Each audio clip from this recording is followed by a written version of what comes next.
recorded live from Studio 12A in sunny Phoenix, Arizona.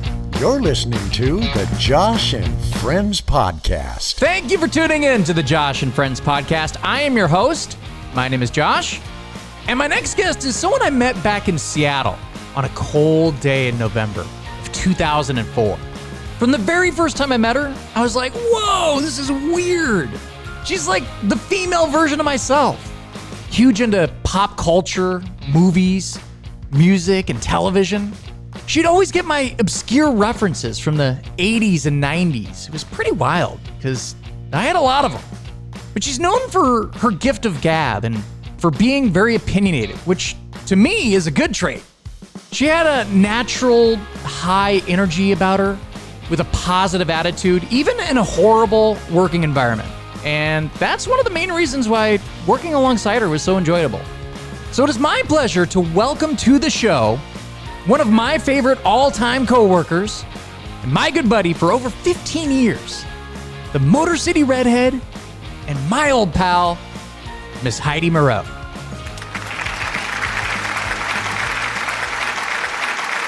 All right, Heidi, welcome to the show. How you been? Hey, I've been well.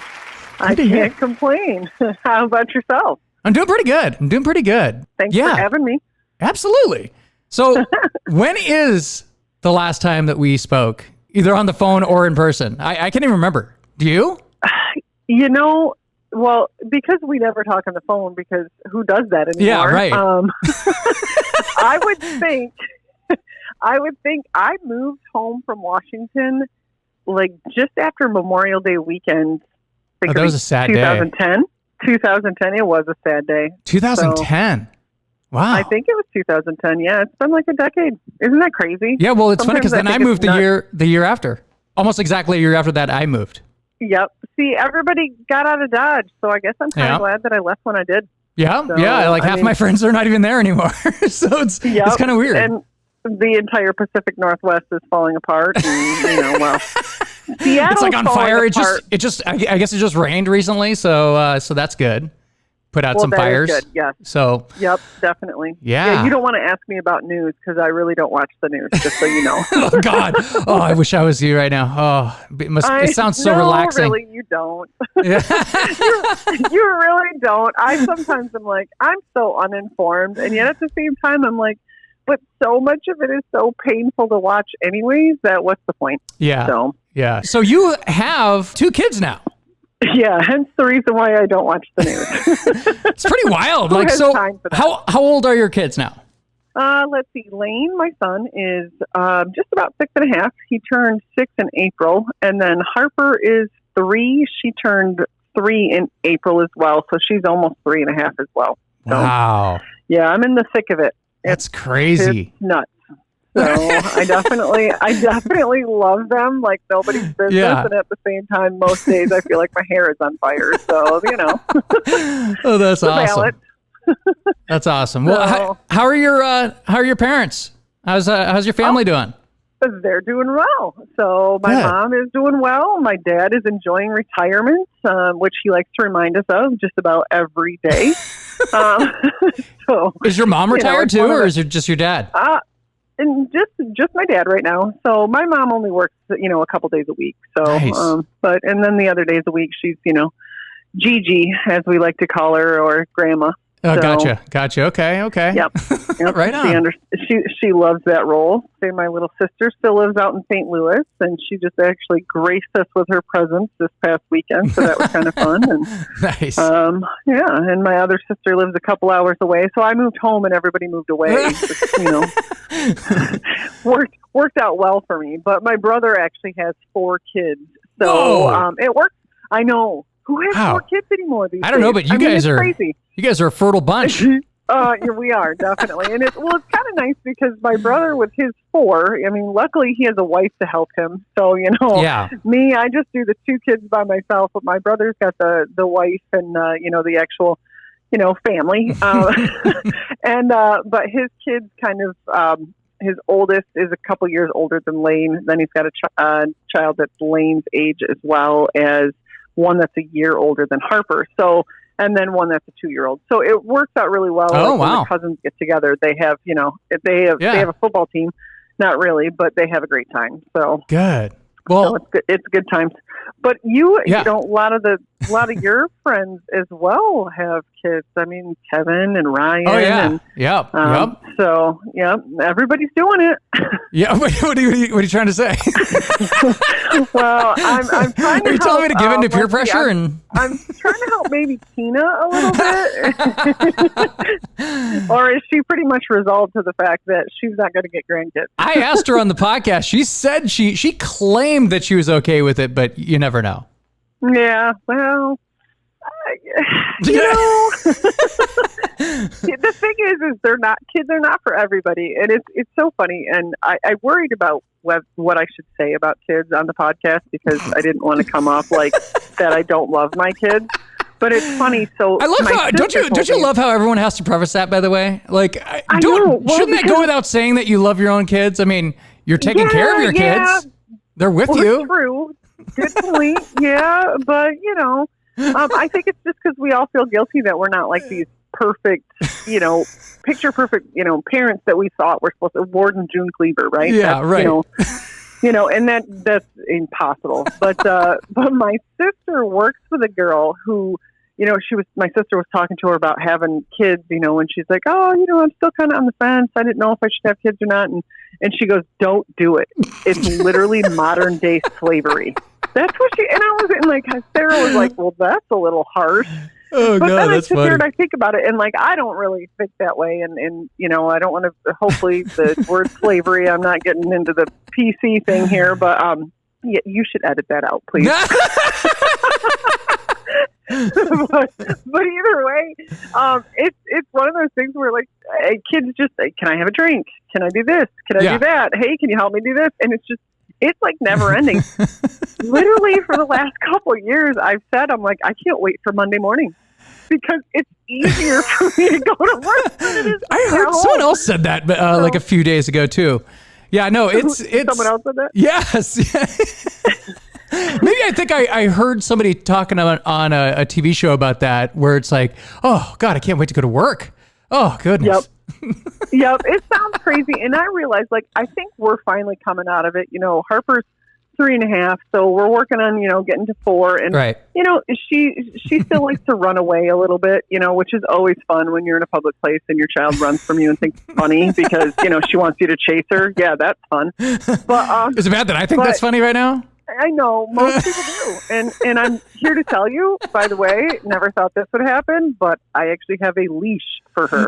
So we didn't use a it literal leash. Yeah. Yep. It's got little butterfly wings on it. And and it's one of those things where it's we didn't wear it all the time, but when we would go to places where it was going to be a lot of people and I couldn't just have her run away from me because I can't just drop everything and leave my 5 or 6-year-old just hanging out by himself. So, we would pumpkin patch, stuff like that. We wore a leash and I was like, yeah, I'm totally the parent with a kid on a leash. Who ever thought? I mean, in all the years we ever hung out together, did you ever think I would be a person with a kid on a leash? No, not at all. I mean, right. Exactly. Maybe a hot dude on a leash, but not a kid. Yeah, that sounds a little bit more old school right. Heidi's. Yeah. I know. Yeah, but speaking of the leashes comment there, hopefully you have these kids on a leash after dark because have you heard apparently there's a new virus that's going on and it's being spread by mosquitoes. Oh, EEE, of course. Yeah. Okay, yeah. So just for people that aren't in Michigan, because I just found out about this today. So Michigan officials in 11 counties are urging residents to stay indoors because it's already claimed 6 lives in Michigan. What is going on? Okay, well, just to tell you how serious it was, let's look at the senior year graduates of 2020. Last year, in the fall, they canceled homecoming because of this EEE. They canceled. No way. They moved football games up, and then they canceled the homecoming activities and everything. So all of those seniors that went from the 2019 to 2020 graduation, their year was complete garbage. Oh my gosh. They had their homecomings taken away. Then, COVID graduation, happened. right. And yeah, exactly. I mean, terrible. My heart broke for them. But yeah, now this year, here it comes again. We're like, oh, yep, here comes this stupid mosquito virus. Yeah, right. And yeah, they're spraying at night, overnight. And last year they were asking people if it was okay to spray. This year they said they're just spraying without asking. They're just doing it. So they said it's crazy to me. They said people younger than 15 and over 50 are like the most vulnerable, and then so keep those suckers locked up. We took a bike ride tonight. Put them on a leash, lock them up inside, feed them exactly. melatonin. Luckily for me, I mean, I'm supposed to pay. Nobody does that. Literally, CPS knocks at my door next week. Thanks, Matlock, for the past. So, anyways, but no, the EEE thing is kind of crazy. But actually, it's not necessarily just in Michigan. And I don't mean to bring up a sad moment, but my uncle who lives out in Utah had passed away last year, kind of unexpectedly. He got ill and it went really fast. And turns out he actually had contracted that like on a hike in the mountains. Wow! So, and that's what he passed away from. That's terrible. So watch out, everybody! It exists out there everywhere. If you've got mosquitoes, you have the potential. It's 2020 or 2019, COVID-19, 2020. Right. Hey, it's good times. Well, I know. Okay. Right? So anyway, let's change the subject from deadly diseases. So Heidi, we've really started the podcast off going crazy here. So I wanted to back up a little bit, talk about the good old days, the mid 2000s. It was a different time, different place. There was no COVID-19. There was no deadly mosquito viruses, or Kobe Bryant was in his prime. Yep. And I know it. Yeah, 2020 really blew for that. We could go shopping without a mask. There were concerts. Oh. Remember concerts? Oh gosh. Well, you're talking to a girl who hardly goes to any shows anymore, but I do remember them fondly. There was also a music industry back then, so True. Yeah. Although, I still definitely, I finally have completely went all digital. I'm not going to lie. Yeah. I actually, a couple years ago, I even started selling my albums. I don't have records, so I wouldn't have sold those, but I finally I was like, you know what? Like, I'm not listening to CDs. I've literally moved them all the way across the country and back. Yeah. I can't tell you how many apartments I'd moved them in and out of, and I was like, I'm just done. So, right. You're like, what am I doing? When's the last time I listened to these? Cool. I had a garage sale, and I had a couple people that, every time people would come up with stacks of CDs, I was like, what are you getting? And I'd be looking through them thinking, and and this one guy, he's like, totally did not look like, at the time I lived kind of in a small community, so he looked nothing like the small town people, which made me laugh. But he's like, is this like multiple people's music collections or what? And I was like, nope, all of it's mine. And he's like, no way. It's very eclectic. Like, I was just telling my girlfriend, like, I've never seen so much different music. And eclectic is right. I mean, I don't even remember what he specifically was talking about. Right. But, it was like Johnny Cash and Slipknot and Willie Nelson and Nirvana. And I'm like, yeah, it's all there. It's like good music is good music. It doesn't matter the genre. So that's awesome. When I moved too, like I sold all my CDs. I got rid of them. It was kind of sad. Like, and the lady, of course, I knew that she was gonna, I'll give you a blah blah for it. I'm like, God dang it! Like she knows I'm moving. Yeah, exactly. You're like, she sees the boxes. Thanks. Do you have any idea how much this beat? I mean, because to a certain extent, it's almost like a child. It's mental. I mean, for years, for me, like just having the album artwork and all of that stuff. Oh, like, no, definitely. And at the time, well, so check this out. So at the time, I basically just kept all the ones that had like, my signatures from rock stars and stuff like that on them and all that stuff. I saved those ones, but like I got rid of name drop.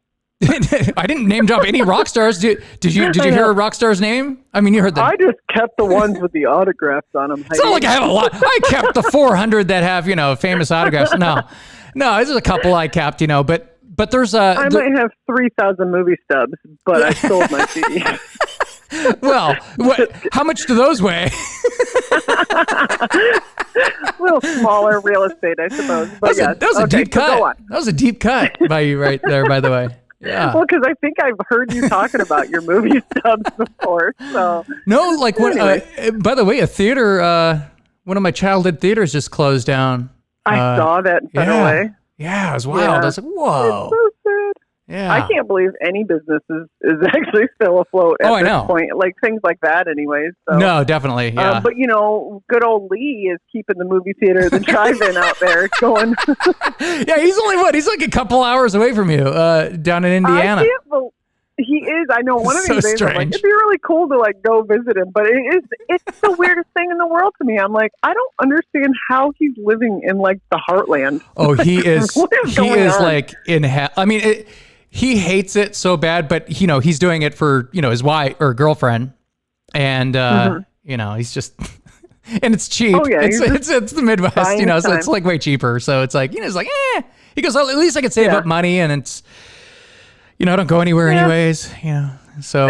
Right. I mean, we're all of a certain age where, I don't know, what are you doing? It's Friday night. We're recording a podcast at almost 10 o'clock at night. So, yeah. Definitely times are a-changing. Yeah, definitely. Yeah. So Heidi, anyway, I first met you at Roadway. I was trying to avoid this conversation.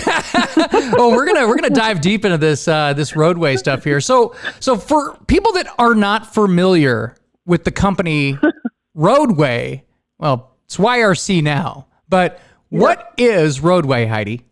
Well, Josh, since I still work in transportation, I can tell you that it is an LTL carrier. LTL, what does that stand for? Less than truckload. So basically, they move commodities all over the globe. Well, no, not the globe. Well, yeah, they do. Yeah. Anyways, so are you telling me you're a lifer? You're a lifer? I didn't mean to be, but you just have that resume that with that cred. It's one of those. Well, the crazy thing is like logistics and supply chain. It pays pretty well. Yeah. So I started at Roadway. So I got So when did you? By the way, when did you start at Roadway? Because I think I met you. I know when I got hired in mid-November because it was right before Thanksgiving, and I don't even know when you started. When did you start there?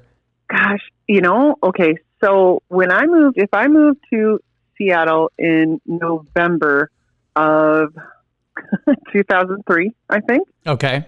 I think that's right. I definitely moved in November. And then I worked at Quest, the phone company, for probably about 6 months or somewhere around there. And it didn't work out, but I had interviewed at YRC. I'm going to call it YRC. I had interviewed there at the same time I interviewed for Quest, took the job at Quest. But when it didn't work out, I called Tom Supley. I don't know if we can say names, but I called him. Right.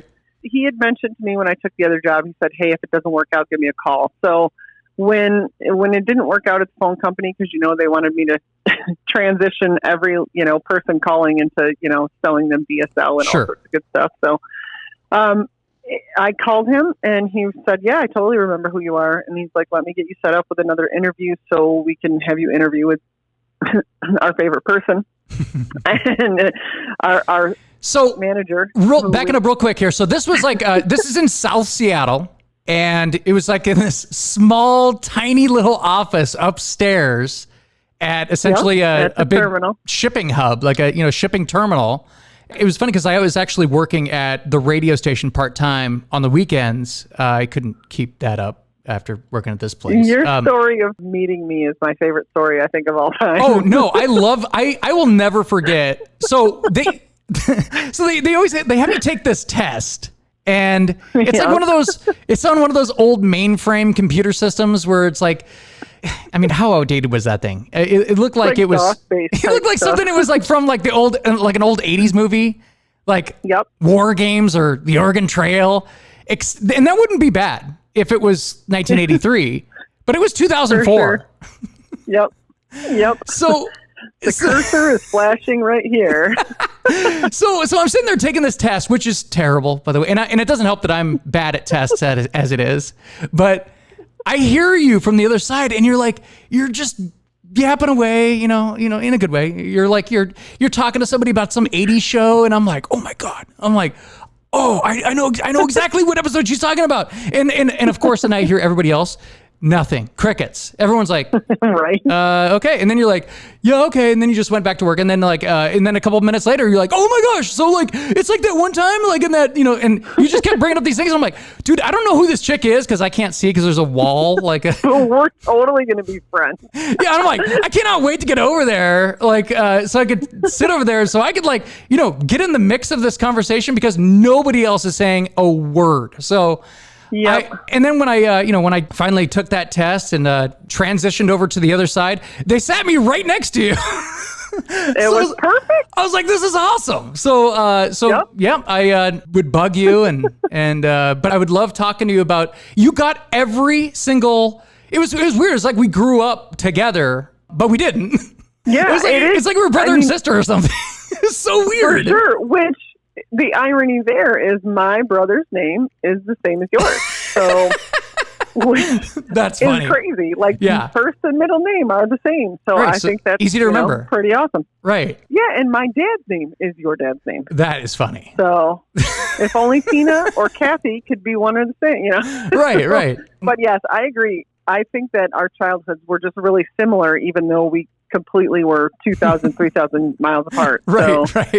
So maybe it was your Wisconsin days. Yeah, could be. It comes down to maybe like we watched a little bit too much TV, watched a lot of movies and television. I don't know. So, and it was funny too, because that place, that office, it was really quiet and you and I were really loud. And right. I just remember that the lady Sherry sat next to me and I'd be kind of like facing her direction. Yeah. And I'd be really loud, and then she'd be like, hey, can you keep it down? And I'm like, ooh, sorry about that. We all can't talk quiet like you. I couldn't even hear her like on the phone. Yeah, I actually work with some people like that now where I'm shocked. I'm like, you're on the phone? Huh? Like, because if I'm breathing and you're on the phone over there. Right. Crazy. Yeah, I'm still probably the second or third loudest person in my office of 100 people, and that's not even a joke. So who do you work for now? Loud. I work for a supply chain management company, so I work for a third party. Oh. So thing is, do you remember? I'll tell you this. Do you remember the freight quote calls? Yeah. Was it C.H. Robinson or was it freight quote? Remember those the people that would call? Wasn't it both? That it was terrible communication and connection and all that. Yeah. I technically work for a company like that, but we're smaller, so everything's in house. So gotcha. But so I like it. I've been there for 10 years in March, which that is wild. Me. It's literally the longest commitment of my life. Longest commitment of your life. It is. I say that all the time. That is hilarious. And I'm like, it really isn't that funny, Heidi. Yeah. So I'm like trying to think of if I've ever committed to anything that long ever in my entire life. Exactly. I mean, pretty soon my kids are going to start, but even so, if my kids and my job stay the same, I will have been committed to my job even longer than my kids. Whoa. So, the new Heidi. The new Heidi. I know. It's like I'm responsible. What happened? It's such a drag. Oh, what happened to you? I know. I don't know. It's probably a good thing. Probably a good thing. It probably is, especially since I was never really I was a great drinker. Don't get me wrong. Like I can I was a great drinker. Chug a lug like nobody's business. But I always had hangovers, and and I still do. And I don't know if I think they get worse or better. You got to try my technique. Oh yeah. The very next day, I told people about the hangover cure that you told me about. So I really want to. It's not a hangover cure. It's a hangover prevention. Yes. Yeah. It's all about setting it out the night of your drinking, which is tough. Especially if you're like you're at a campfire or something like that. You're like, you're like, hold on, I gotta get some pills and you're like, what's going on? Hold on for 1 second. With the mosquitoes in Michigan, I won't be at a campfire. Oh, that's true. We're safe there. There you go. So, although prevention, I mean, I've got 2 kids. I don't know if prevention's really my thing either. Well, totally kidding. They were playing people out there in the podcast world. You're really you're really concerned about this. It's funny. Well, I got an image. That is true. But Heidi, who is the Big Show? Or who was the Big Show? One of the only people in my life I've ever disliked. I mean, I don't really dislike a lot of people, and I could not stand her. So I'm not going to say her name. So the Big Show was the most horrible boss. If you can think of the worst boss you've ever had, that's her. Yes, and until last year when I worked like for a couple weeks at this one guy's place. Except I heard about that. Yeah, I couldn't even. I was like, okay, I'm out of here. Nope, can't do this. I'd rather.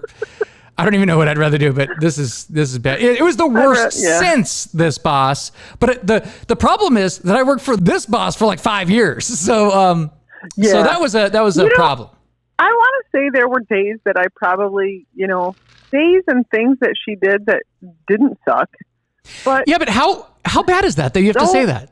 How horrible of a boss do you have to be? Where like, I mean, there was a day here and there, within 5.5 years that she was accepted. So can you describe the Big Show? No, because it won't be nice. And I'm trying to be a nice person. All right, I'll do it. So anyway, the Big Show was this big, she was a very large, I mean, when I say large, she was over 6. She had to be over 6, right? And she was a big woman. I mean, very intimidating. Yep. African-American lady. Buggy eyes. Yep. Big buggy eyes. And would stare you down. Like she had a serious resting bitch face. I mean, I'm just going to say it. For sure. I mean, every single person was intimidated by her. I don't know who gave her the nickname. I think it was probably one of the inside sales guys. I don't know if it was Rob. Was it even someone? I didn't think it was anybody at YRC. I thought it was one of your friends. No. It was definitely like, he's like, we call her the Big Show, and I was like, the Big Show. He's like, that totally and I go, sound like yeah, Rob. yeah, maybe Tom, but definitely Rob. Yeah, exactly. So, yep. And have you ever seen anyone before or after who enjoyed their job as much as she did? She loved the power trip of that job. And I'm like, this is a tiny little office. Wouldn't you want to get along with everybody extra more? Like, and it's not like anybody was like a horrible slacker or anything like that. We all like worked and we busted our butts. Yes. Are you kidding me? I've worked at other places. Trust me. We all kicked ass. Oh, I know. And she would like stand over you and I'm like, all right. She's like scaring me. The fact that she would place our call logs like the next day to show how many calls you answered every day. I've never worked in an environment that did that, where it was like, it was wild. You only, you took 20 less calls than Josh did yesterday. You must have been doing nothing. Yeah, right. I'm like, well, I was actually working on like 4 different things. So yeah, I mean, I was trying to triple. And one of the things that was, for me, I had never had a job like that at all. Because, I went from college to working part-time at all the radio stations that I was working at, to doing like, to DJing, like, different parties and dances and stuff like that, as well as doing construction. So I came from that for sure to working with Heather. And I'm like, man, is everybody like in all of these industries? Are they all like this? I'm like, no, turns out they're really not. But that was my first experience. I'm like, and I remember, so I would go in there. And you were like a ball of anxiety. No, but yeah, I definitely was. Stress. Because maybe not anxiety. Stress. Well, I'd never been put under those kind of, still to this day, I've never seen anybody like with those kind of, I mean, they seemed like threats at the time, but it was like, we need you to do this and this and this, and you need to meet. I'm like, man, this is crazy. Like this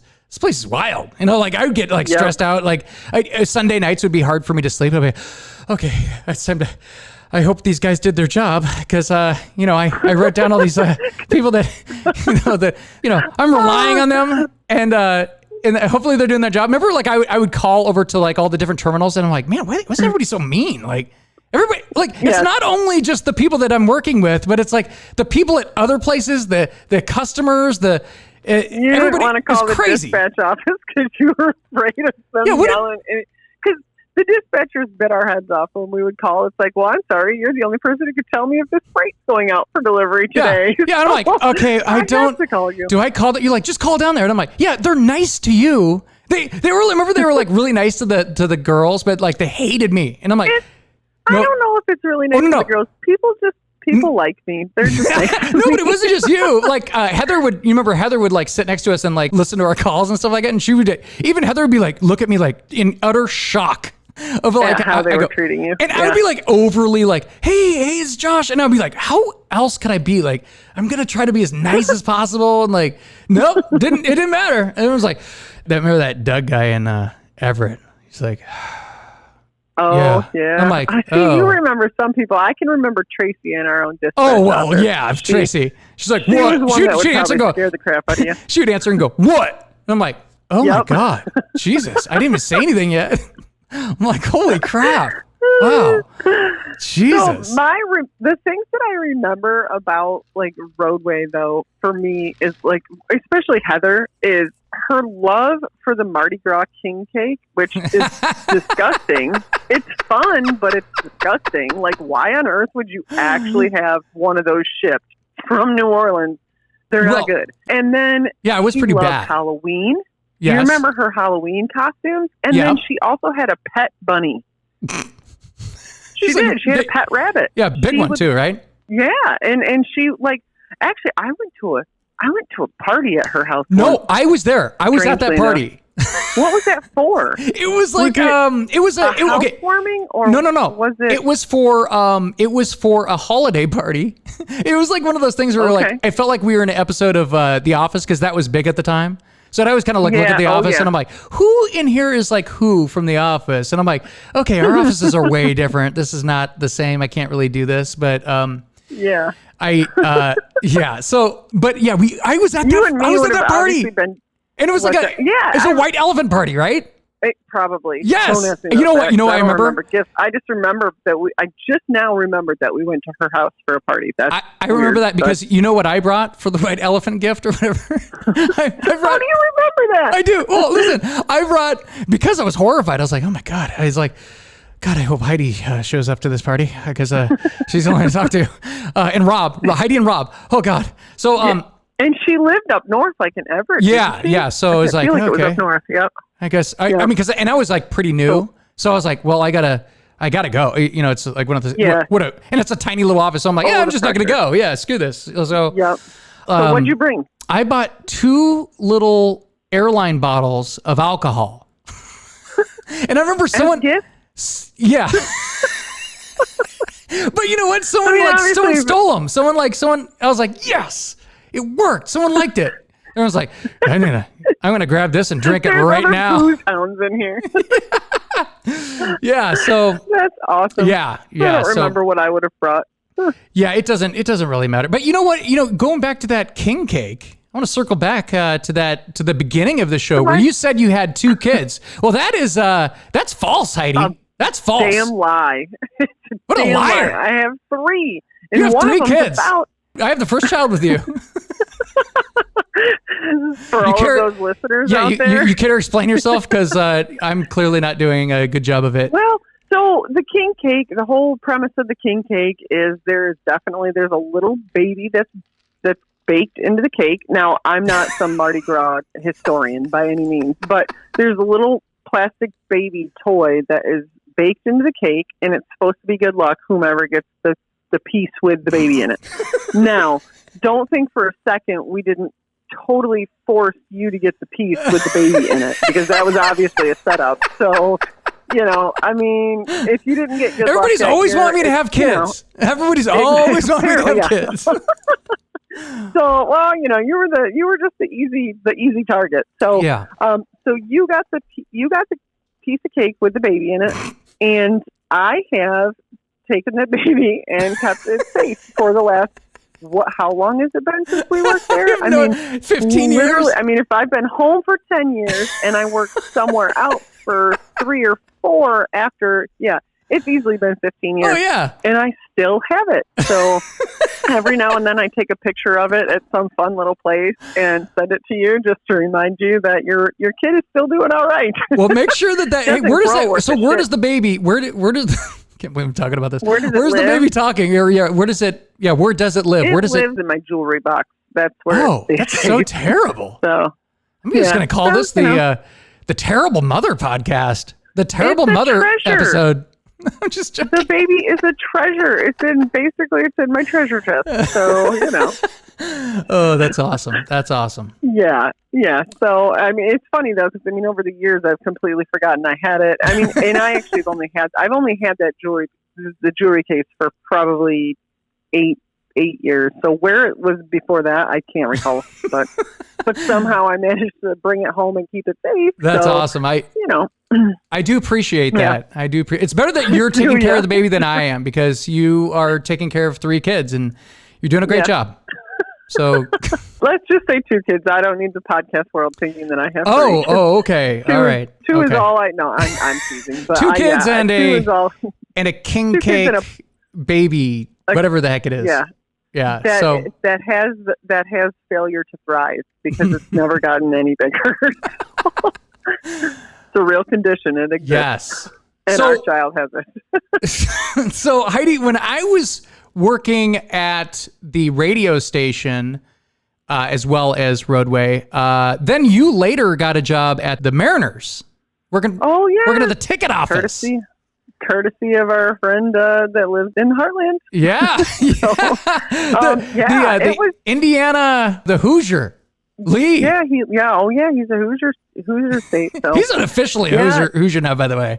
He's been there he's officially. I don't know how long he's been there, but it's been a long time now, like 8, 9, 10 years. I don't know. It's been a long time. I don't think it hasn't been 10 years because I've only just been home for 10 years, and he was definitely. I don't know. It's been a while. Actually, it's funny. Maybe when 8 I was years. listening to the podcast with him, I hadn't realized that. I didn't know how long that him and Jewel how long that history. Oh was, yeah. Yeah, they've been together for a while too. Yeah, for sure. So, but yeah, no, he.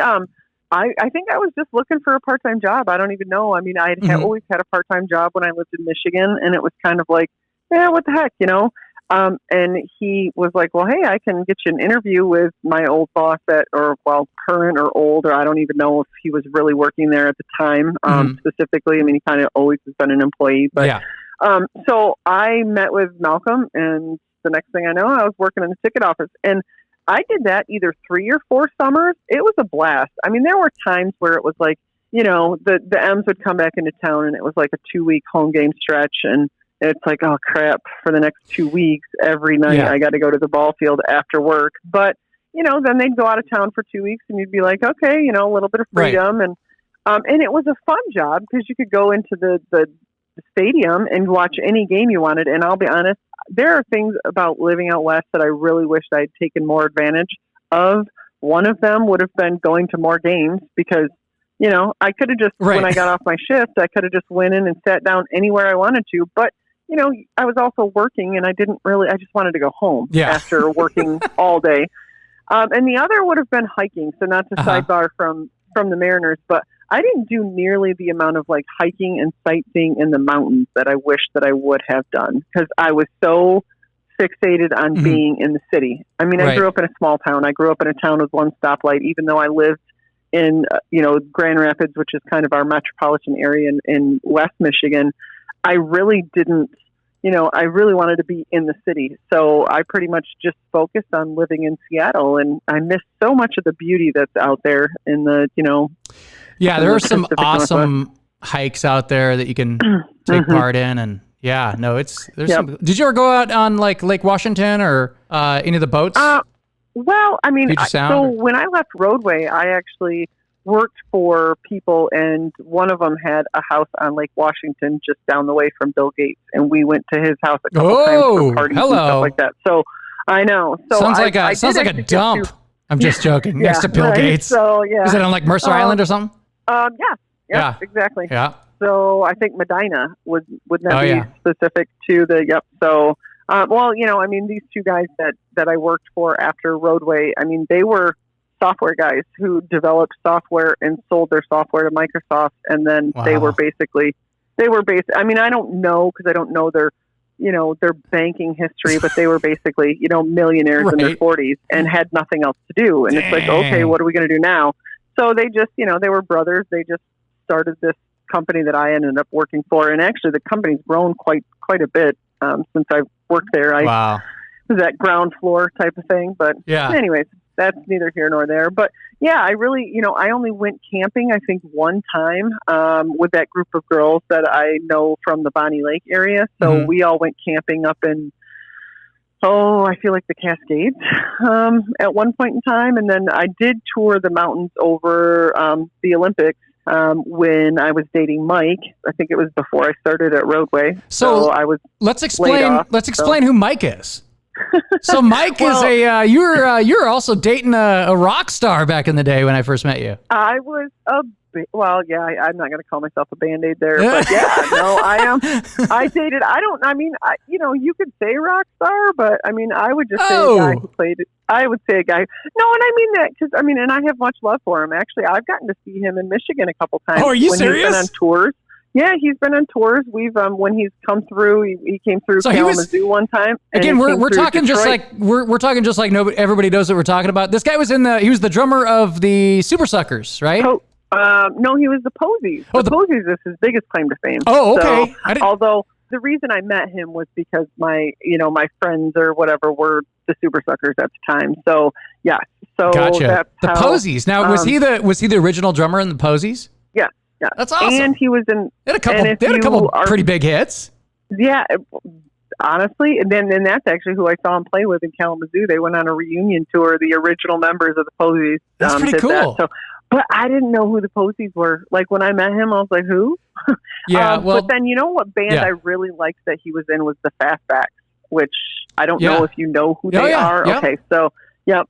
So he was the drummer in the Fastbacks as well. And I mean, I really liked their music. So, and he's been in other bands. He's definitely in other bands that are around the Seattle area, but he is just an amazingly talented drummer. I can't say enough about his ability to, I don't know what the term is. Yes, I mean, if you're in a bunch of bands, then you're doing something right because, you're sought after. So, but you were, you can't skip over this part. You were actually featured in a rock song.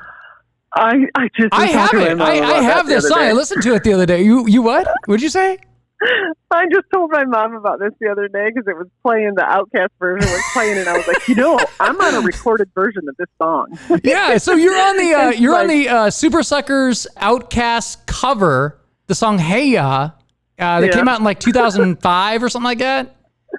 Yeah. Yep. So, and it's funny because I listened to it the other day and I was like, I could actually hear you. Like, I mean, because it's like you and your friend, or is it like you and a couple of other people or something? It was three of us. It was Dawn, who was, she was married to one of the guys in the band. Jessica is married to one of the guys in the band. And then me. We were just, they needed us to fill in and do that little spot, ladies. Yeah, Yeah, right. And so there we were. And that's awesome. So it's funny. But, there were so many cool things that I got to do in Seattle, and that's just one of them. I think about some of the experiences I had, and it's crazy now to me to be sitting in my living room in the little town that I grew up in now as a 40, I don't even want to say a 40-something-year-old woman.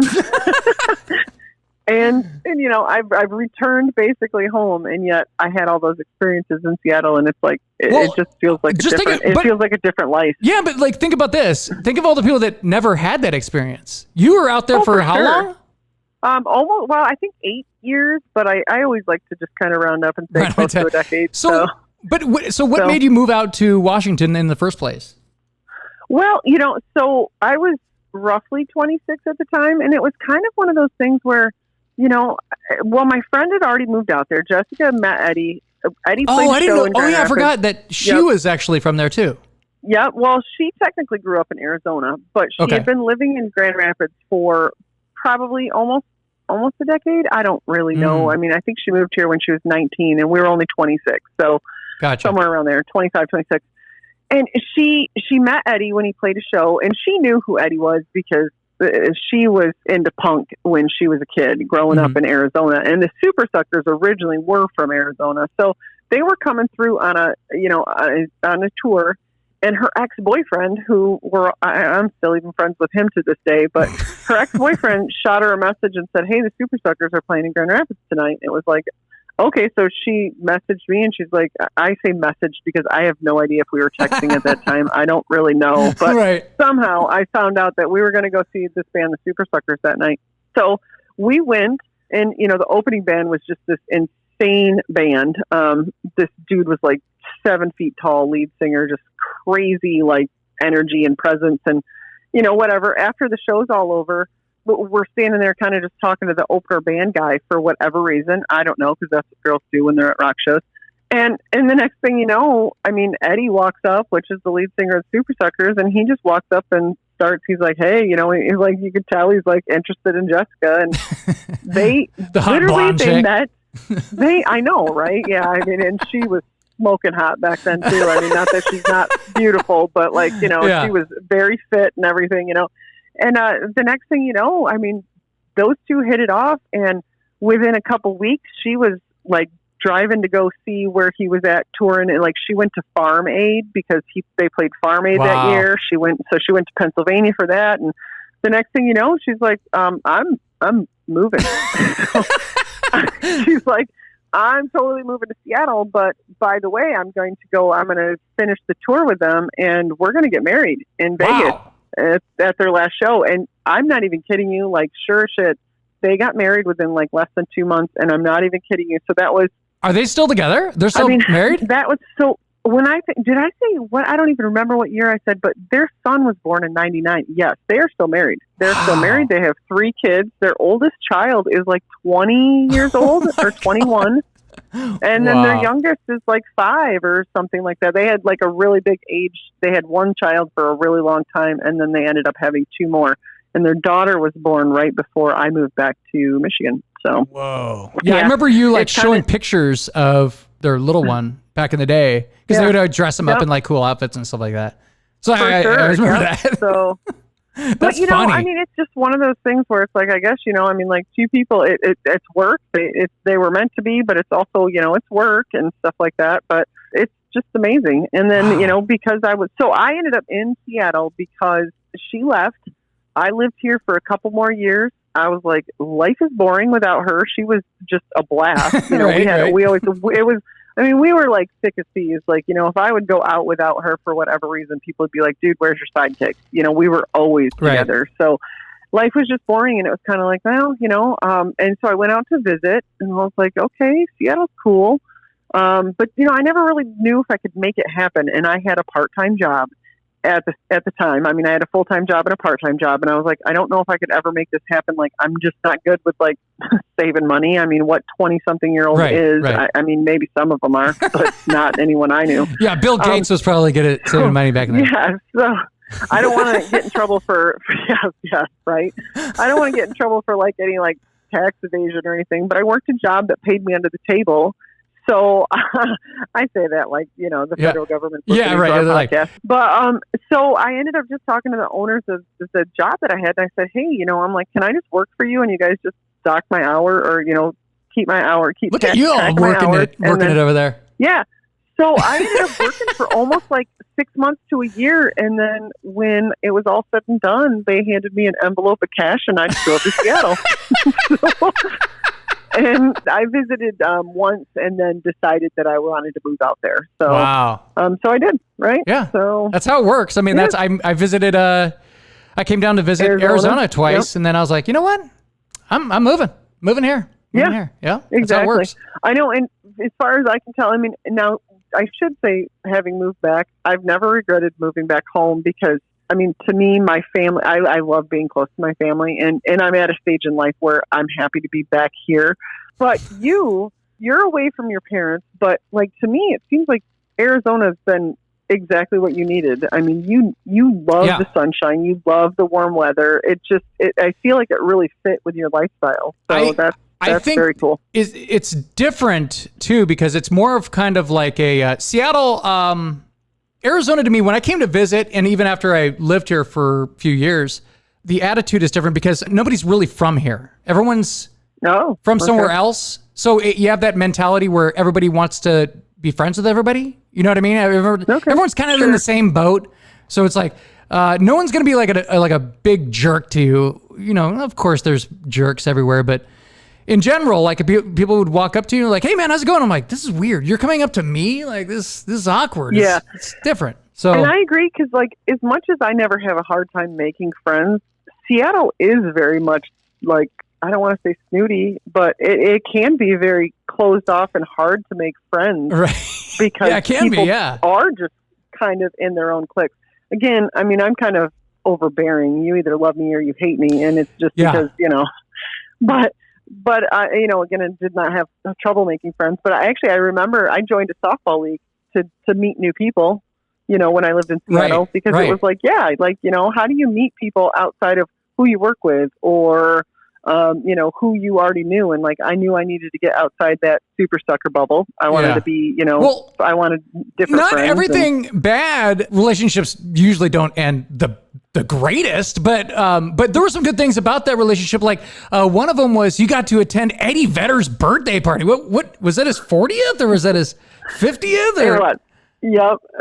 So yes. Were you bumping shoulders with like some famous rock stars over there, or what? I did. I mean, when I think about that, so Eddie Vedder's 40th birthday party, it ended up being at a place in Queen Anne. One of the presidents of the United States owned a bar there. I believe it still exists. It was called the Marabou Room, I believe is what it was called. Nice. Jason Finn, right? That's the drummer of okay. Okay. The guy with so like the he was the owner. Yeah.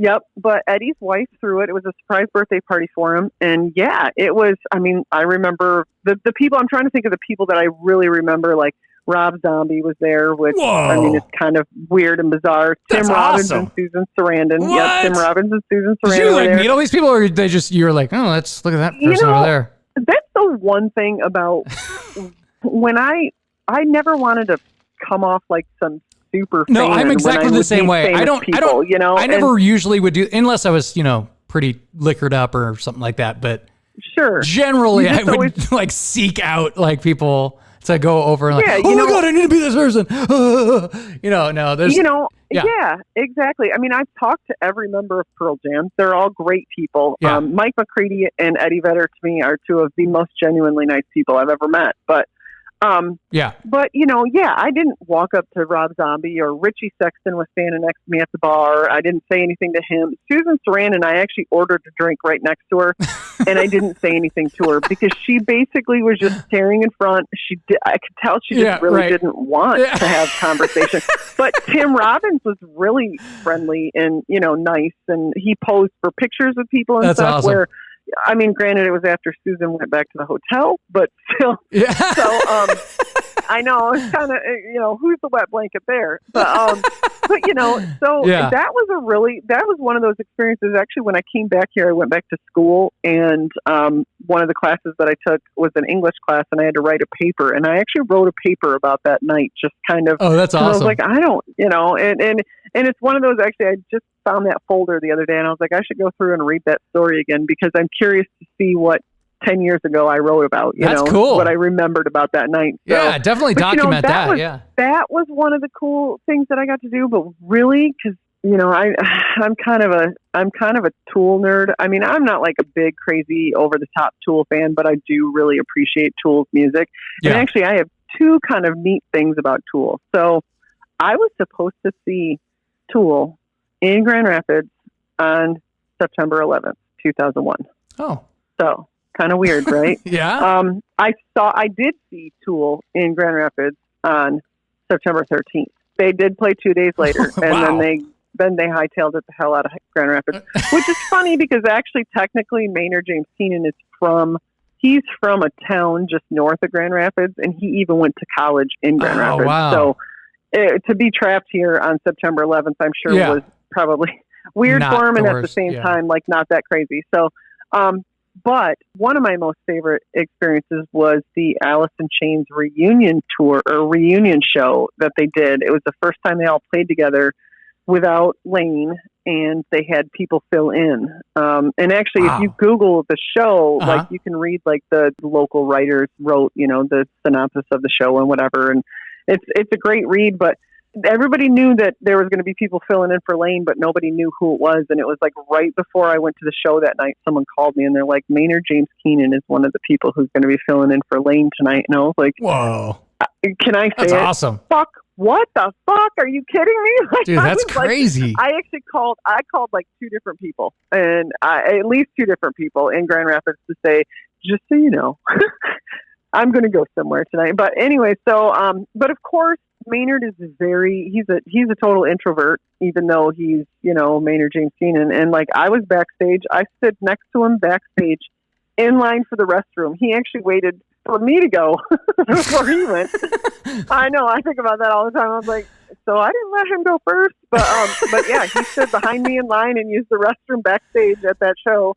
That's did you take out your lipstick and you're like, I love Maynard? And but I think about it. I'm like, I was standing right next to him. I could have at least said hi. Like, I didn't have to talk his ear. But you know me, it's like as soon as the floodgates open, they're open. Right. So maybe I just decided it was that's probably good. He's like, Jesus, I ran into this girl and she's all he's doing is trying to take a leak and she wouldn't shut up. Or better yet, you get kicked out because like you just freaking accosted Maynard James Keenan. But yeah, so it was, that was a cool experience. So, that goes down as one of my favorites, that he was standing right next to me. And I mean, when he walked out on stage, it's funny because, I really at the time, even though I'd seen him before, I had really no idea what he looked like. I know that sounds weird, but I wasn't really, I liked band's music, but I didn't really like look up what people look like. I wasn't reading like, I don't know, teen bop for freaking heavy metal. Yeah. So I didn't, and so, but when he walked out on stage, because I was on the side of the stage at that show, like people freaked out just from they could see his silhouette. That was all they could see, but he had those weird braids. Does that make sense? Right. You know what I'm talking about? Yeah. He had those weird braids and like the freaking crowd went berserk, and I was like, they can't even see his face, they don't even really know it's him. And I was like, but I guess he's got like 2 braids hanging off the sides of his head, so I guess that's where they got it from. But anyways, I still think he's an amazing performer. So no, yeah, I always tell people, I go, one of the best concerts, like as far as how technically sound they were and precise, I was like, how did they even do that? How did they even make that music that crazy sounding? It was amazing. There's a couple bands that and I know Tool wouldn't do this, but I have a feeling that Offspring would. Offspring, I saw them at their very peak, like 99, 2000, something like that. And they were not only the most fun concert I ever went to, by far, not even close. It was by far like the most fun I've ever had at a concert. I don't ever want to see them again. Does that sound weird? Yeah. Does that sound weird to you? Nope. I've said that before to people, and I go, I don't want to ruin that moment in my head. That was such a great, I mean, they're nuts. Like the guitarist is clearly drunk, but he was like still having a great time, like playing music, and screwed up one of their big hits and everything, but it was amazing. It was so great. What's his name? The Dexter. I know they weren't supposed to do this, but he takes like a fire hose that's meant for emergencies, and he starts spraying everybody with the fire hose, and and it gets out of control, and he like takes off some tiles on the ceiling, and I'm like, the people here can't be happy about this, but it was great. It was awesome. It was so fun, for right? Sure. So it was just one of those shows where it's just like, man, this is great. This is amazing. I saw Green Day back in the day in a smaller club in Michigan, and I don't think it was the Dookie tour because I feel like what was the album after Dookie? Insomnia? It was possibly whatever the album would have been after that one. So, I think that was the one that came out in 95. Okay. And then 97 was the Nimrod or something like that. That would have been it. It had, it was the Nimrod tour. Okay. Thank you for saying that, because it was the Nimrod tour. Okay. I remember because I got a little 97-ish, 98-ish? Nimrod on it. So, So I saw them at a really small club. And I mean, I agree with you. Like, honestly, I'm not really sure what Green Day is doing these days. Their I wish I could have seen it back bizarre, then. But yes, but we're talking like I moshed all the way to the front row, and my friend Jessica crowd surfed the whole time. I was like not about crowd surfing because one, I was like, these people will drop me on my you're gonna get molested if you're a chick, and that too, yes. And then also I managed to just squeeze. I was really good back in the day before I moved out west, to get myself to the front. I would squeeze and push and squeeze and then move and then go sideways and then squeeze and push. And then the next thing I know, I'm like, okay, I'm in the front, and now I'm good. And and that's what I did at that show. And to the point, but the end of the show, I mean, Billy Joe had no clothes on. He had bikini leopard print underwear on, and like he was literally right in front of me. To the point, I mean, I could see an actual pimple on his leg. Like that's how close I was. But my friends that worked at that club told us that they trashed. They were like, we would never let them back. That's like in their heyday of trashed our dressing room. Yep. Yeah. So, but I always thought that was stupid. It's also probably the best they've ever sounded, or like their prime. They're so. Oh, I agree. Yeah. That I would never want to go see them now, even though I still have love for them, but I wouldn't want to see them now. There really is something to be said about seeing a band in their prime. When they're really trying to cut their teeth and prove themselves. Yep. Right. I would agree. Mm-hmm. And even like sometimes like there's a band that's still trying to, they might have had like a minor hit, but when they explode and they're like crazy, like they're like the biggest thing, like the place is packed. It's like a, not a stadium, but it's like a medium-sized place, it's like just crazy. That's the best like time to see a band. Club. Yeah. Well, it's even a little tiny bigger. Like, did you ever go to the, what was that place? The Mercer Arena? Did you ever go to a concert at that place? I don't think I went to Mercer Arena, but where did we see the Killers? Did you go to see the Killers? I did not see the Killers with you, but they're one of your favorites, right? How were they live? You wouldn't go see the Killers. You were supposed to see the Killers with me, but what happened? I don't know. No, remember? I was going to give you those tickets, and then like you couldn't go, and my sister happened to come to town. I think you found a better date than a good old Josh over here. I know who I took. And he was a handsome attorney for Microsoft. But I still would have had another ticket. I ended up bringing another friend, like my friend Alicia went with us too. Man. You would have been able. You couldn't go. I can't remember why. Maybe I had to work or something. I don't know. The WAMU Theater. That's what that place was. If it was on a Friday night, remember that was the one. I could not go to things on Friday nights. It only had to be Saturday nights because I had to wake up at like 3:30 in the morning to go to work. Maybe that was it. It could be. I guess. I turned down so many people. Like so many people were like, "Dude, this is the greatest party ever," and I'm like, "I gotta quit working this job, man. It's like really killing my." For real, because that was freaking great concert. I think it was the Samstown tour, and it was at WAMU Theater. Yeah, so the Killer show was killer. Yeah, no. So Killers are one of your favorite bands, right? I mean, like that one album that you really loved. That one album, that Samstown was so good. Samstown was so good. You were like really disappointed that wasn't like as big as it was. I thought it was. There was like a couple of songs on there that were really big, but Hot Fuss was a great album. But I did love Samstown. I like Samstown. Obviously I lean a little bit more towards rock music rather than like the electronic, although I have really loved some great, more electro pop type stuff. So, right. That's what I liked I liked the more rock sound rather than Hot Fuss, but still give me any song off Hot Fuss or Samstown or even, I think the album after. I have a few of the albums after that too. And I still check them out. They recently, they just put something out this year. I know, and I've that single that they had a couple of years ago was literally like my favorite song of the entire year. I'm the Man or whatever. I love that song. That was a great song. Funny because the song off Hot Fuss that you liked the most was kind of similar. Which to one? Me. Like I liked Mr. Brightside, and Jenny was a friend of mine, and I liked Mr. Brightside. No, what's the other? Come on. There's another song on that album. Was that the one, like the one they were like, I got so buttered up, not a soldier? Well, no, because it's not Somebody Told Me. Somebody Told Me is another song, but that wasn't the one I was thinking of either. I'm thinking of a different one. I had no Somebody idea. Right now in the podcast world is going, they're shouting at us right now. It was this song. It was on the first album? I feel like it was. I don't know. And I feel like it was your favorite song on that album. Well, I remember when those two. Okay, so remember when the Killers came out, and then the other band they're kind of like both revival bands. They're like, oh, it's like kind of like the early '80s, kind of like the punk new wave kind of like sound was like back. So I remember I was more a fan of like who is that band? Francis Ferdinand or whatever. It's funny that you say that because I was like, who's he going to say? Franz Ferdinand? Heck yeah, Take Me Out. Man, I love that album. I love that song, and I like their follow-up song that was like, that was a big hit. But, they didn't have, I'd listen to the rest of their stuff, and I was like, okay, I see why the Killers are bigger than... I still hear them sometimes, yeah.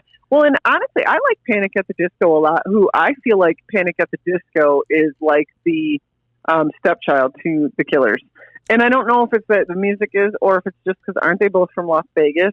And I feel like... Are they? They are, Maybe Panic at the Disco isn't, but I know the Killers are, because the Killers used to play drag clubs in Vegas, from what I've read in their bio, which I think is fantastic. So I know that I just how Brandon's a big Hall & Oates guy, and I'm like, Hall & Oates, so baby. Hot. Yes. Yeah. You and me, man. You and me. I'm pointing at you right now. It's funny because he rocked that John Oates mustache. The tour that I saw him on. That is awesome. That's when he had that porn mustache. So that was his tribute. He still looked amazing with it. So because that Heidi, he's pretty. So Heidi, we've really gone off the rails here with music, and I love music. So we're gonna transition right into. It's gonna be a nice transition here. So another fun character, awesome character that I got to meet during the era when I was with you, when we were like hanging out. Because after you ditched me at Roadway, wait, going back to Heather. By the way, didn't you say that was one of the greatest quits you ever had? Like the greatest.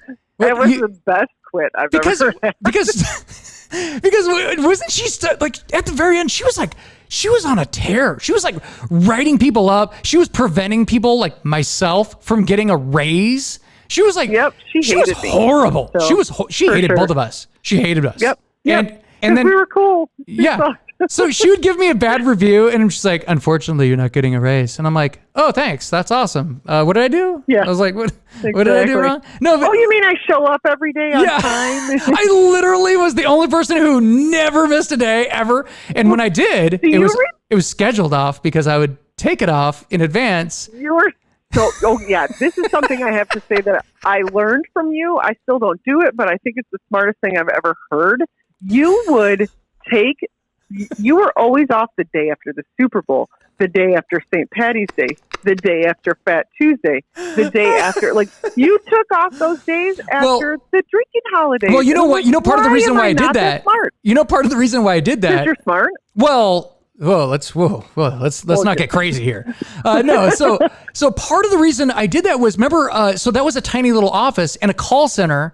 So who had all the best days off were the people that were there for like 8 years or, 6 years or whatever. I guess, but really the day after St. Patty's Day is a really smart day. No, it is. It is. It's amazing. But like, so these people, like, we'd have to pick out our vacation days the year before. Like, remember, it was like December. We'd have to pick out like our vacation days. And I'm like, how are you supposed to pick out vacation days like a year in advance? This is weird. Yeah. So I'm like, well, I'm the lowest guy on the totem pole. So every day that I would request, I'm not getting any of them. So what I would do is, I would just go like, okay, so what are all the party days? I'll pick the day after every party day. So like, you guys would be like, oh yeah, Josh isn't here because last night was Halloween or something, so ridiculous.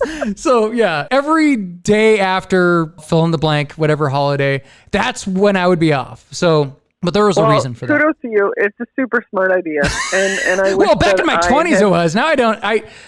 Every 4th of July, I'm like, well, they're like, what are you doing for 4th of July, man? I'm like, I'm literally going to bed at like 7:30 or 8. What are you guys doing? They're like, what? They like catch people off guard. Like, I'm sorry, what? What did you say? Well, it's too hot to go outside in Arizona, but like it's usually at pools and.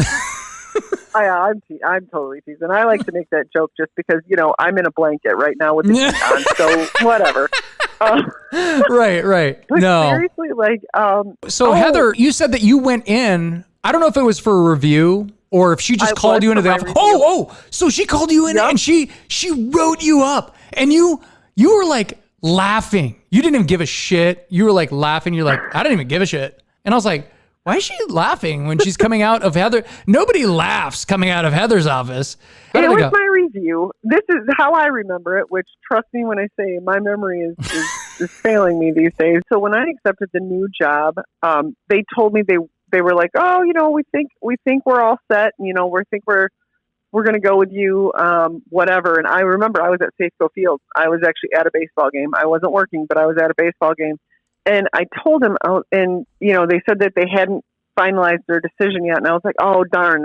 And the guy was like, what? And I was like, well, I have my annual review tomorrow. And I was like, and I really didn't prepare for it. And I was like, so I guess I got to like try to quick prepare for it since, you know, and he goes, never mind. He's like, you're hired.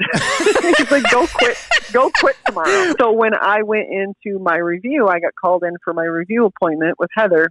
And I don't even remember how she started the conversation or whatever. And she's like, okay, well, you know, let's go over your review. And I was like, well, I didn't prepare. And she's looking at me and like she gives me that look, like that down her nose look at me. Yeah. Oh no, I see it. And it's like, and she's like, oh, you didn't? I was like, yeah, because I'm putting in my notice instead. Oh. And she was like, if I can have this on video. Oh, I know, right? It's like the best day of my life. So, I mean, because, you know, here's the thing is I've never been good at quitting jobs. It makes me feel terrible to quit a job. That job, I didn't feel terrible at all. I couldn't wait to tell her. Remember, the only time. That's the only time. Remember, I'm joking when I say that you ditched me or whatever. I was rooting for you. Every single person that would leave, I'd be like, "Congratulations, man! Congratulations!" Yep. Like I remember, like when Sarah. Remember, like when Sarah we used to work with us. She bounced on us early. Oh yeah, but I told Sarah like one time we were working there, like a holiday or something like that. There's nobody else there, and I go, "This place has taken like years off my life." And I go, and she goes, "Yeah, it's kind of like a negative place." And I go, "Yeah, it is. You need to get out of here." I'm like talking people into like getting out. Sarah was way too good to work there. Anyway, she was awesome. She's all nice and sweet. Yeah, I know she was. She was so nice and sweet. But I was really glad. Like you talked about, you know, like you being ditched or whatever by me or whomever, or Sarah and all that stuff. But, you know, I was really happy that, like, you saw it out until the end, and then you were compensated for the fact that they closed. Okay, so which makes me happy. Now, I don't know what you were compensated for. So when Heather, when Heather, this is like, it couldn't be, like, long after you left. It had to be, I don't know, probably a few months. Didn't she get a different job? Yes. Right? So what happened was she calls us all into the conference room. And she's very like sad looking. Yes. And I was trying not to laugh. Everyone else is kind of getting emotional. I was like, dude, I don't give a shit. Like you are a mean, hateful human being. And I don't care. I was like, this is a great day. And then remember they had they had that guy down in Portland, Brian. He came up and he's like started splitting time in our office. And when he came up after that, he was like, I remember the first day, it was so great because you weren't there, but Brian comes up and he opened up the door. You know, like when you could hear that door open up, that big heavy door at the very top of the, and we were all talking. We were like, this is great. You know, like the mood changed. Like it was so different after Heather left. He opens up the door and then boom, everyone stopped. Everyone got silent. You know, it's kind of like shell shock from, being, part of Heather's, troops. So he comes in and he goes, and he stops and he goes, Jesus Christ, guys. He goes, really? I'm not Heather. Things have got to change here. He goes, is this how bad this is? He goes, wow. Cause like, he's like the opposite. He's like a super nice, personable guy, you know? And I remember he had like meetings, he goes, I want to meet with everybody, you know, like kind of get a feel of, you know, everybody and, you know, how they felt, you know, and I remember telling him, I go, yeah, like she's blocked me the last 2 times from getting a promotion. He goes, are you serious? He's like, he could not believe, he goes, that, he literally said, that is bullshit. He goes, you don't fuck with people's money. He goes, I've seen you out there. You're like a good worker. He goes, are you serious? And I go, I'm dead serious. I go, apparently I did something to her. I rubbed her the wrong way. I have no idea, but. You didn't rub her the right way. Oh! Sorry. Oh, Heidi's coming out. She's coming out. No. So I mean, insert perverted comment here. Yeah. Yep. No, so it was just. I just remember it was funny because like the production in that place picked up. Shocking. Everyone's in a good mood and happy and stuff. Yeah. We started like upselling Morale more because he was actually was. Yeah, it was like great. And then I knew it was like weird because like, you know, he was splitting time, which means that he would be there every other week, but not full time here, you know? So he comes in, it was like super early. We didn't even know that he was coming in. It's like really early, like 8:00 in the morning. I'm like, what's going on? He's like, hey guys, we have a meeting, and can I have everybody log off their phones and go into the meeting room? I was like, all right, this is kind of weird. All right. And we walk in, and he has like a big stack of manila envelopes. And that can't be good. Yeah, and he's not his old chipper self. And I was like, uh-oh. And he's very serious. And he goes, guys, I hate to be the bearer of bad news, but I've been instructed to inform you that you're not to go back on the phones and take any more calls. YRC has decided to lay off the Seattle plant, and they're actually going to be selling the building. And I mean, we're talking half the people just started bawling, like going crazy, right? Like it was crazy to me that it was that like out of the blue. Yeah, it was wild. And I was like, Heidi, I think I was like texting you at the time. I was like, oh my God, they just let us. And he said, you're getting a severance check. You're going to get the instructions on, unemployment. Yeah, and all that good stuff, And honest to God, one of the happiest days of my entire life. I mean, I'm sure. Even the birth of my first child with you in that cake. Didn't even come close to this moment. This was better than that. And he asked if we had any questions before we were escorted out. And I said, yeah, I have a question just to clarify. So let me get this straight. So we are not to go back onto the phones, take any more angry phone calls from screaming customers, and we get a severance check, and we get to collect unemployment? He's like, that is correct. And I go, okay, just check it. I don't think the people were too thrilled with my sarcasm at that point in time, but sure, I had to say it, and I was happy. I was like skipping out of there, like so. Yeah, it was. God, except for your fan. My fan. Oh yeah, I took my fan. Absolutely. But I have never been able to have a space heater at work ever since that place. But I can remember having my space heater on, and you would be sweating and like sitting there with your fan on. God. I would just be like, literally have like 100-degree heat blowing on my legs underneath my desk. Oh God. Were you there? Yeah. I don't think you were there even too, because this is towards the end. You weren't there in 2008. Were you there in 2008? I don't think you were, because I don't remember you there. Me and years aren't good. So okay. If I came home in 2010, I worked at Bidadoo for 3 years. Okay, so you weren't there. I would have left in 2006, 2007 was probably when I left. So I was just checking because this was when I coordinated those trailers to move Michael Jackson's estate. Do you remember me telling you this? I do remember you telling me this. So yeah, I get this call from some dude, and he's like, look, we're really not supposed to say where this is shipping from specifically, but it's a very famous singer. And I'm like, what? And I go, look, you're going to have to give me the address. I can't do a quote without, telling me where this is shipping from. So he gives me the address, and I Google it, and I go, yeah, can I put you on a quick hold? And I put him on hold, and I ran over to Kenyatta, and I go, oh my God. and then the guy, and I get back on the phone, I go, yeah, so, because I had to do some calls where we had to call somebody to get those quotes to do the 53-foot trailers or whatever. And it was like 3 or 4 of those trailers. So I was like helping the king of pop move the Michael Jackson's estate from the Neverland Ranch in California to Las Vegas. And I always thought that was kind of a cool story.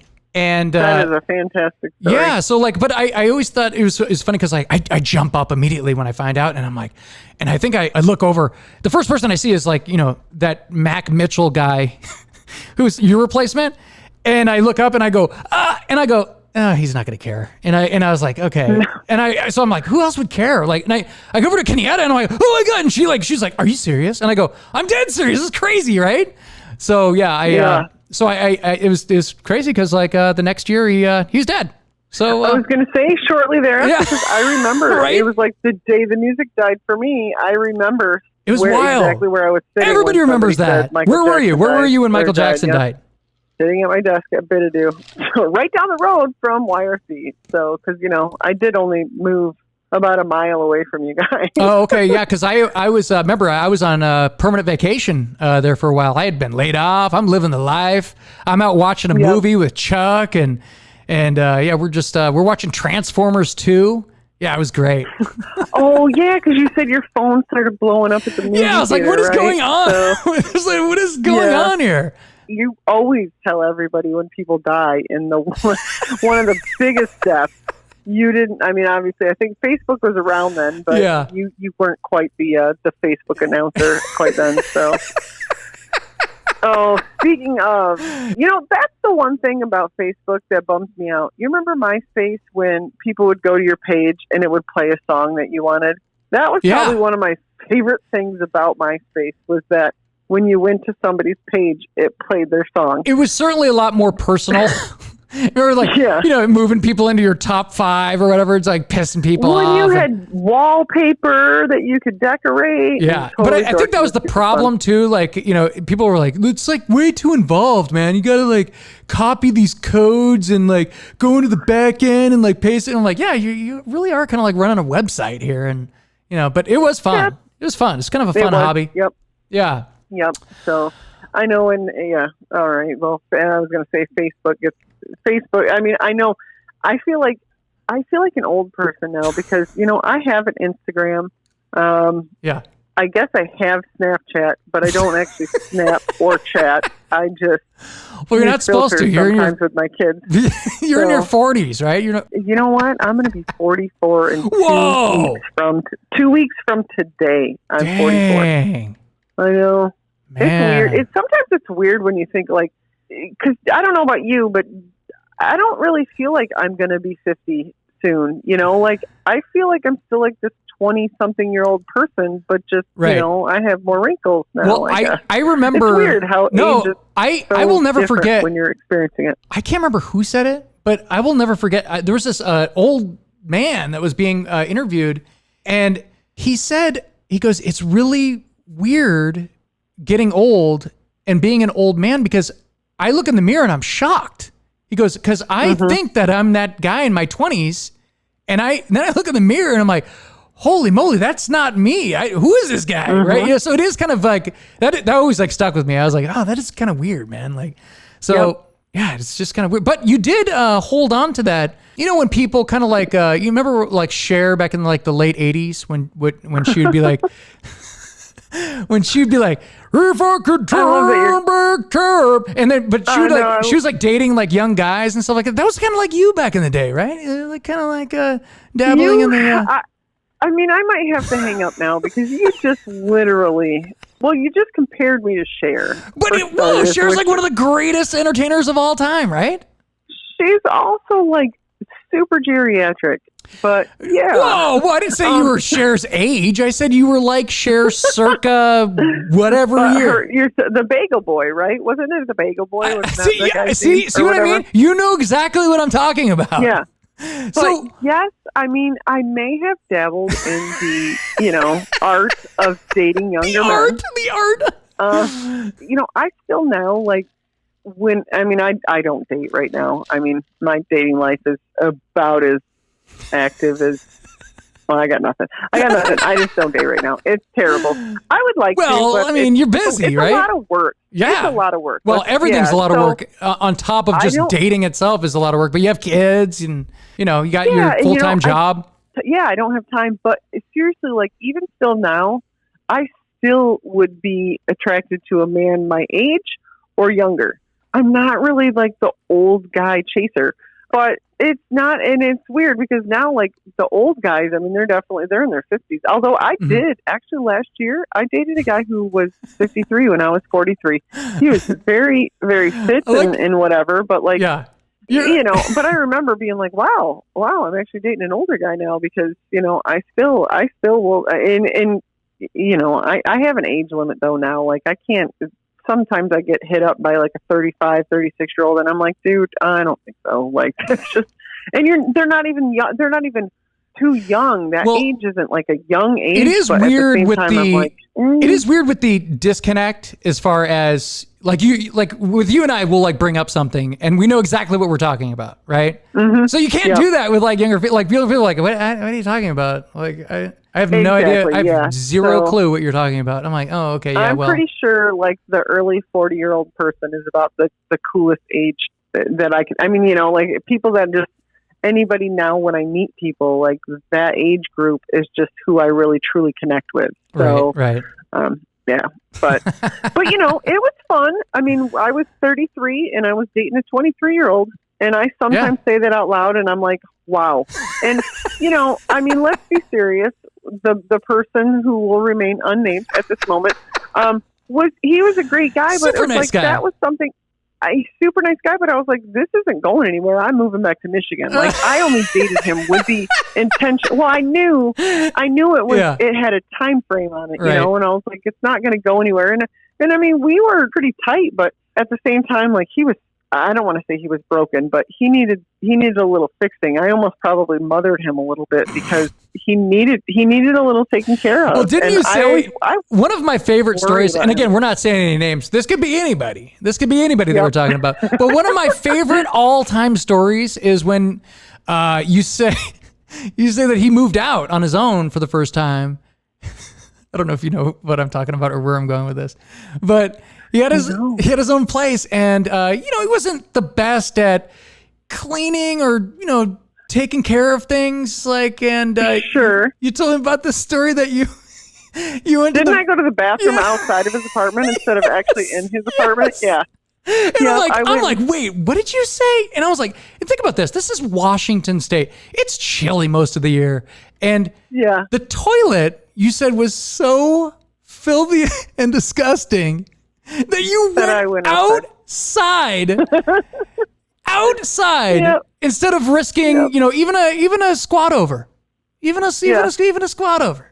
So yeah, I can't even imagine. I can't even picture it now. But yes, I remember that apartment that he lived in too. So I mean, I'm assuming he must have cleaned after that. But yeah, I mean, him and I had a few little bumps in the road. But you know, I mean, I've ran into him a couple times. He's super nice guy. I mean, one of the best karaoke entertainers of a certain song that I've ever seen. So you know, like, so when you said, when did you move back to Michigan? I literally spent my last weekend in Washington State with his family, like his parents and everything. Oh, like, yeah? They had a tradition to go to the Sandpiper Inn, and I feel like it was Ocean Beach, maybe something like that, somewhere on the coast. We went to the coast, so I spent my last weekend on the coast of Washington or whatever, and then we came back, and I think I spent the night at his house and then moved home. I'm moving home. Did he know you were moving? Or did you just say I'm moving home? Oh, okay. His family knew I was moving home and everything. His parents actually really liked me, even though I think when he first told them that he was dating me, that they were concerned because I was old. But then because, you know, I mean, what would you say? Right. Yes, you're not a parent, but if your 23-year-old said, I'm dating a woman who's 33 years old, I would be like, oh, hell no, you aren't. Well, I mean, is it Cher or is it Heidi? It works at... exactly. You know. I know, but, you know, I think what they finally, they realized was that, you know, like, he was a mess. Man, he was a mess. And I, again, love him to death, but he was a freaking alcoholic mess at that time. And like, the first time I ever talked to his dad, I called his parents' house. I looked them up in the phone book. Not really in the phone book, but obviously, like, I Googled them or whatever the case may be, and found his parents' phone number. And I was like, you need to help him. He lost his job at Microsoft. Like, oh, shoot. He's sleeping in his car in the middle of the day outside the bar, and then wakes up and goes back in, you know. I as I'm saying all this, I'm thinking, how did I date that guy? Like, what is going? But again, you know, when he was good, but he definitely had a problem with drinking. Yeah. But at the same time, like, we partied pretty hard at that time too. So like, I didn't have any responsibilities. So dating somebody who, you know, it's that old MXPX song. What's that? Responsibility. What's that? No, I'm just sorry. So it's a deep cut, folks. Anyway, deep cut. But yeah, it's definitely kind of crazy to think about, you know, the different stuff it's like, we did. But, you know. Hey, it's kind of like Joe Public said, 1992. You got to live and learn. Boom! Damn! So coming right through. Normally, I've recently heard that song. When I say recently, like within the last year, I kind of like through my Sirius stations, kind of got bored with one. Song. Find myself, and yes, it was. What's that? It's that New Jack Swing kind of. Yep, it did. Style, you're right. Yeah, it definitely did. Yep. You could tell, like, it's definitely that era, that late '80s, early '90s, that New Jack Swing. Yeah. Yep. Yeah, it's definitely. It had those kind of like those screechy, weird sounds. Yep, exactly. Yep. Mm-hmm. Yep. Which honestly, that was some of my favorite like hip hop. Dude, it was great. It's fun. I was out of hip hop by like '94, but you know, from '88 to '94, I mean, and I realized that when I say '94, everybody's like, well, Kurt Cobain died in '94, so why weren't you already listening to grunge? You know, and I actually came into the grunge after Kurt Cobain. I mean, I knew who Nirvana was and I knew who Pearl Jam was, but I really didn't get into the music until about '94. So I'm sure if I was in Seattle, it would have been different. Well, I mean, like, yeah, it depends, like, who you're running, like, around with and stuff like that. Like, my little pack of friends, I was more kind of, my friends like John and Sean, we were kind of really into, like, you know, Van Halen and the Beatles and you know, stuff like that. We were too busy catching up on that stuff. And then, yeah, like, I would say 93, 94. Then I started really getting into, like, Alice in Chains and stuff like that. I loved Alice in Chains. They're, like, my favorite. But yeah, probably because they were one of the best, if not the best. So they're my favorite. Yeah. So it's interesting with those Seattle bands how everybody's got their favorite, you know? Yeah. Lee's favorite, Soundgarden. I'm definitely Alice in Chains. Yeah, a lot of people are Pearl Jam, Nirvana. I was going to say I'm probably a Pearl Jam, Nirvana person, even though. So I'm. You're really pained by this. Did I ever tell you, like, the first time that I saw Pearl Jam live was some show.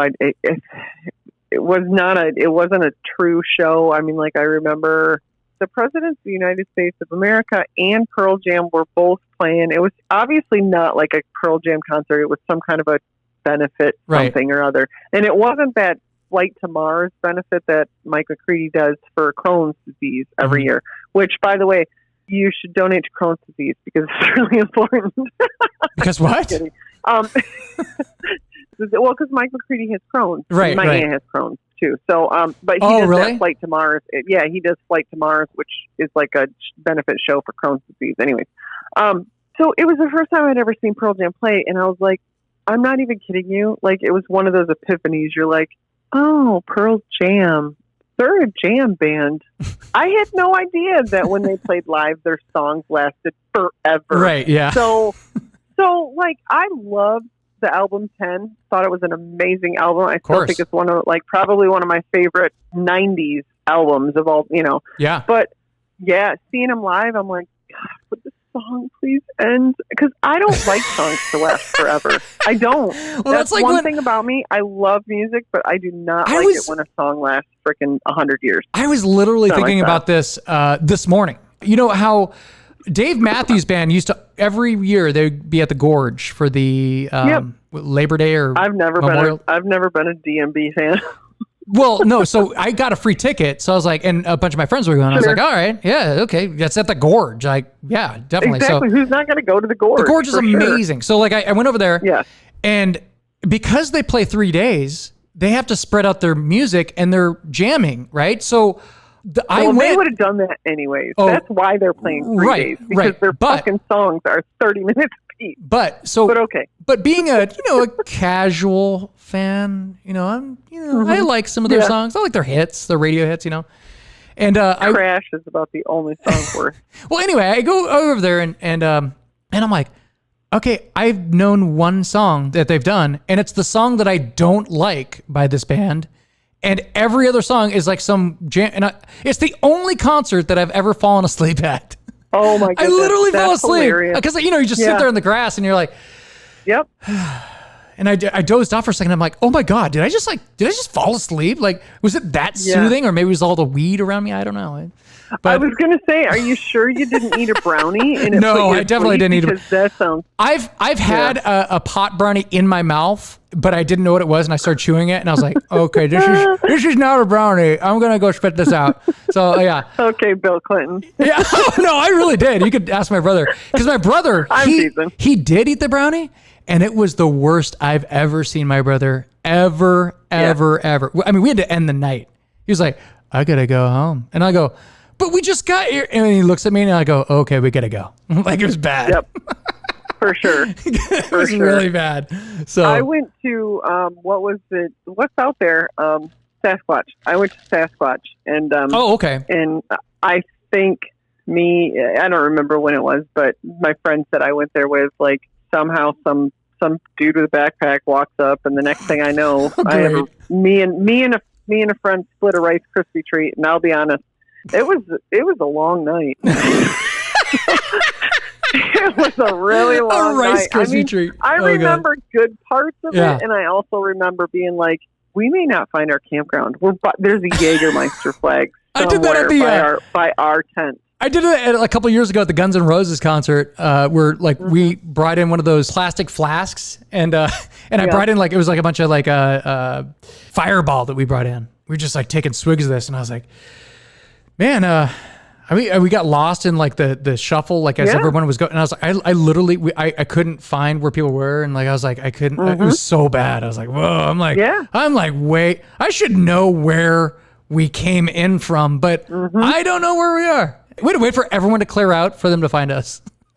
Yep. So bad. There's times where it's like, as much as I love partying and whatever, at the same time, there are times where I'm like, when you get to that point where you've just had too much, you're like, this isn't fun anymore. No. And then sometimes you're like, why do I do this to myself? Because and then the next day is the next day is like waking up now. I'm like, whoa, like I wake up in the morning, like on a weekend. I'm like, man, I feel fantastic. Wow, this is amazing. I'm not used to waking up like feeling so great. Like, wow, this is what I'm going to accomplish today, but it's going to be a lot. All right. Well, hey, Heidi, we've gone a while. We've gone a good long while here. Well, I worried because we're both talkers, so I knew that. I wasn't worried at all about this podcast. I was like, okay, I'm not going to worry about Heidi filling up any time. That's for sure. So, but it has been great catching up with you, because Lord knows it's been a decade since I've had an actual conversation with you, right? I mean, I know. I don't remember the last time I talked to you. I know. I keep threatening, and I really mean it. Someday I am coming to Arizona. No, you should. I need. Because have you been here at all? I have been to New Mexico. I've never been to Arizona. Oh, gotcha. Okay. I haven't. Yeah. So I'm down for some desert fun. It's always cheaper to visit in the summer. I have no idea why. You might as well be walking on the sun. Here's a little thing. Yeah. It's not necessarily cheaper, but you have a free place to stay if you want to come to Michigan in the summer, which is actually pretty fun. Yeah, no, every time I think back to you growing up in Michigan, I always think of American Pie 2, even though that was like filmed a lot in because it's supposed to be set in like where's it supposed to be set? Grand Haven. Yeah, Grand right. Haven. Yep. And it's really not. It's like most of it's filmed in like California and stuff like that. But I'm like, yeah, this looks like awesome, man. Like you're hanging out with Stifler and all these like fun people, No, it's true. Stifler and I, we just hung out last week. So, I love Stifler. What happened to that guy? I don't know. Sean William Scott, right? Yeah. By the way, remember when you used to always say, we should move to Hawaii. We should just all rent a house together, be near the beach. I mean, I could still do that. You might have some complications with that these days. Well, you're right. I mean, no, but you remember saying that? You'd always say that. You're like, let's move to Hawaii. Let's go to Hawaii. Let's move to Hawaii. Hawaii's amazing. It's amazing. You've been to Hawaii, right? I have, yep. I went to Maui in 2001, cheap flights in November 2001. That sounds so terrible. Oh, my God. I can't believe I said it out loud, but it was true. Awesome. It's a true story, but you know, it wasn't a matter of like trying to take advantage. It just happened to be one of those things where it was, you know, it's whatever. But you know, I actually went to San Diego a couple years ago, and I was lucky enough where I just basically stayed at the house that we rented on the ocean. Mm-hmm. But I remember that you flew right over me. You flew right over me. I went to San Diego, and then you flew right back over me. San Diego's a pretty cool place. I just don't want to. I don't. If you could just stay right there, I don't think I'd want to get in the car and go anywhere. You know, right. So yeah, no. At least that's what I hear. So, but definitely Hawaii is. Yeah, Hawaii. We should get on that. Like, give me about 15 years. I'll send those kids to college, and then I'll sell my house, and we can maybe afford a shack. Awesome. Well, it sounds like a good plan. Sounds like you have it all planned out. All mapped out. Sounds fantastic. Yep. Well, sounds really good. Heidi, tell your mom and your sister Josh says hi, and maybe next time I have you on, it'll be in person in Arizona. See, that sounds good. I like it. I like it a lot. Let's do it. Let's shoot for that. And I definitely will. And I'm assuming that your parents listen to your podcast. So hi, Lee and Tina. I could just see them waving. My mom's like, "Oh my God, I love Heidi. Oh my God." Yeah. So you still do your mom's voice. That's hilarious. Goddamn kids! I swear to God, you'll be the death of me. Yeah. Got to do the mom. Got to do the mom. Got to do the Tina Matlock. That you do. Yes. Sweet. All right, Heidi. All right. Well, I'm going to let you get to bed, and make sure you take care of your kids, and don't treat them like the baby that we have together. All right? Okay, I will. I'll actually take a picture and send it to you tomorrow. All right, I can't wait. All right, thank you. Sweet. Good talking to you. Take it easy, buddy. Have a great one. Good to see you. Later. All right, you too. Bye. Thank you for tuning in to the Josh and Friends podcast. If you have any questions or comments about today's show, feel free to leave a message in the comment section below. If you enjoy listening to the podcast, please make sure to hit that subscribe button and follow the show. And check out some of the video clips posted on YouTube and Facebook. I'm Josh, and thank you for being a friend.